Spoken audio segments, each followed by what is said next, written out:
Look at that. Wow.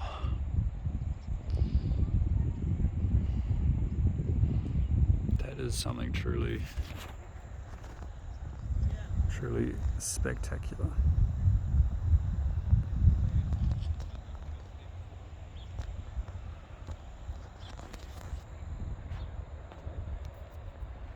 I've got my sunglasses on because as soon as those clouds get out of the way of that sun, it's going to be super bright right here. I think it's only about 7:30, maybe 8 p.m. in New Zealand here. Late summer. So yeah, we still got a couple of hours of daylight left actually, as soon as these clouds get out of the way. So I think looks like they're spreading. I can see the rays starting to come through now. It's absolutely just boiling those clouds. Look at that intense solar energy, just totally turning those clouds into plasma almost. Yeah, it's probably turning a lot of the cloud into a light plasma, and then it's just vaping off. And then yeah, now that plasma will go up higher into the stratosphere and then turn into vapor, and then when it finds its way down to a cooler spot, it will condense back into water. Wow, oh my god, that is amazing. It almost looks like a face to me, but I can't. That isn't. Oh my god. No way. Okay, I can't look at that much longer, but wow. It's like a smiling face. Okay, I gotta take my eyes off. Ooh, I just want to look a little bit longer. That looks amazing. Okay, I'm gonna have to. Okay, I can't look directly at it. I looked directly at that for as long as I could, and just to observe the beauty. But I am wearing sunglasses, but I cannot risk, my eyes looking directly at the sun for too long. But there we go. Now it's getting brighter. Getting more sunshine now. Wow, wasn't that amazing? Was that not absolutely amazing? Just see here. So if I'm back at that cross, I'll be perfectly visible. Yeah, this cross here, right?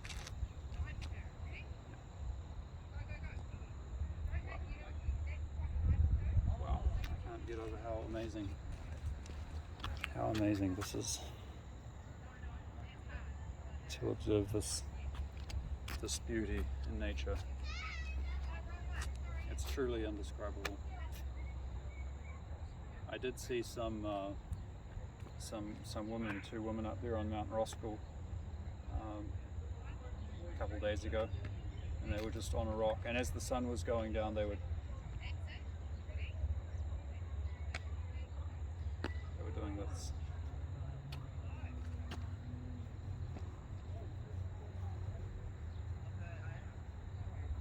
Wow.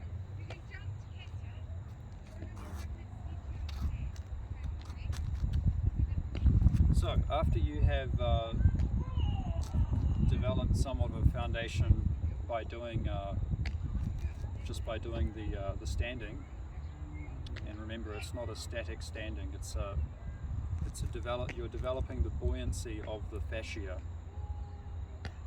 and you're developing the muscle tissue around to be able to keep that buoyancy in different shapes and release some of that buoyancy from one of the fascia tubes or balloons. We call them gin in Mandarin, from one to the other, and to release the kinetic energy through these changes of buoyancy through the body.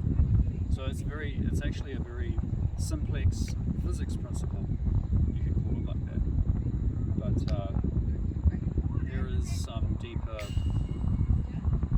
let's say, metaphysical, perhaps not so much metaphysical in a supernatural sense, more so in a to some philosophical, sense.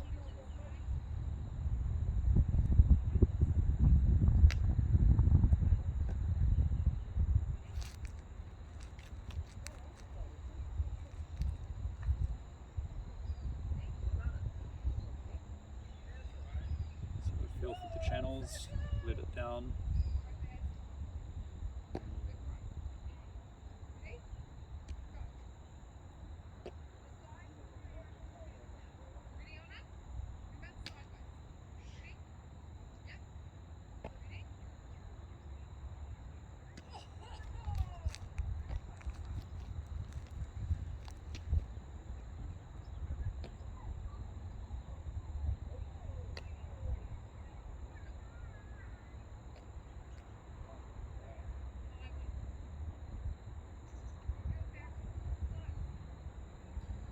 Okay, let's move on to some bouncing.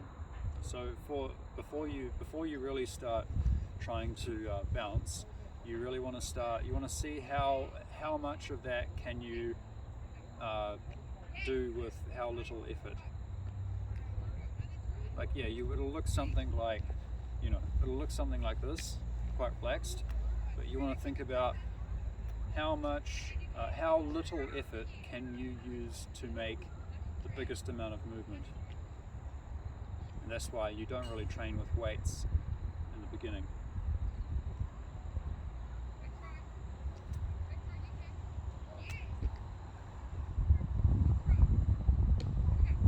And you have to stay relaxed and connected the whole time.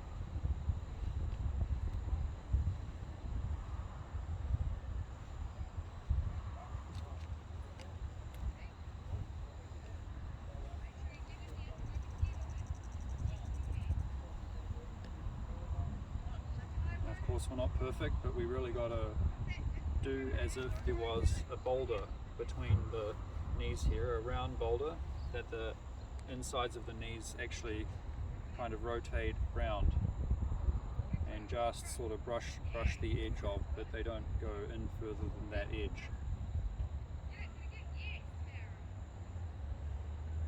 But even then, it's not quite as fixed as just a boulder, but no, it's actually in other dimensions, on other natural angles of the body as well.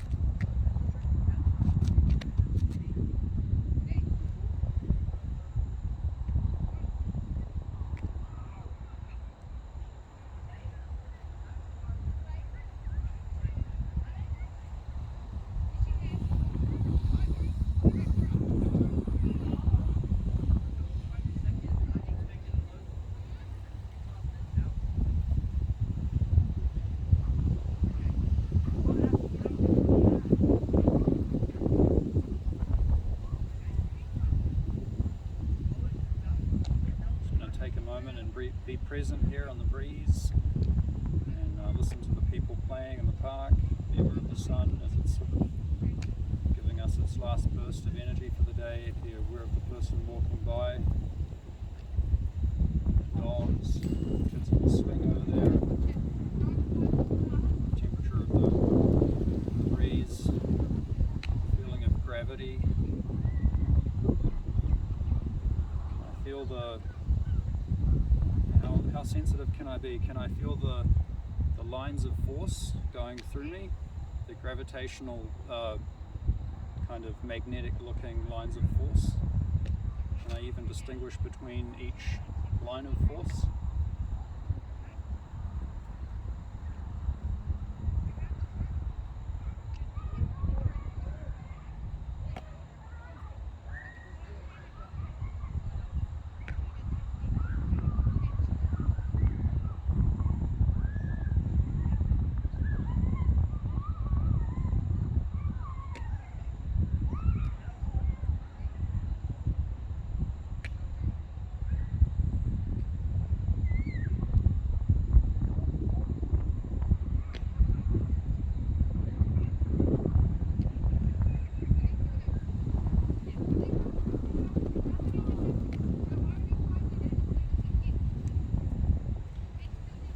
little bit of drizzle falling down.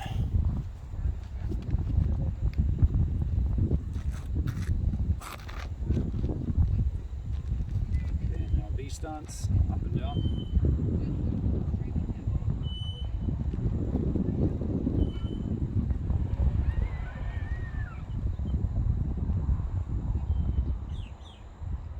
Eventually your whole body becomes like a big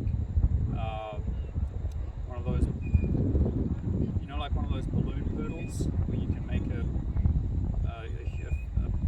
poodle, or you could make a humanoid balloon figure. So you basically become like that, except all the balloons are connected, and you can transfer the buoyancy from one balloon to the other. You can squeeze on some down there and make the ones up here, you know, expand. You can all of a sudden release that expansion and let it go down to another one. And do a lot of things like that.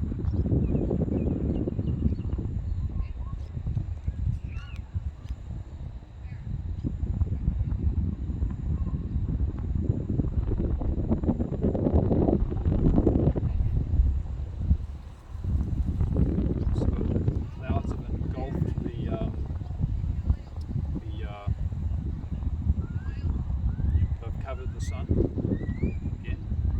So we're going to see the sun in all its glory. There's an immense amount of energy that's just going to vaporize, turn those clouds into the fine plasma, which is going to go up higher. So this cloud is just getting completely destroyed. People will just look back, you know, 5-10 minutes later, and they'll just think that, oh, the cloud must have burnt. No, it got fully vaporized, turned to plasma by the sun.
worried that it's going to knock the stand over, so I'll finish there.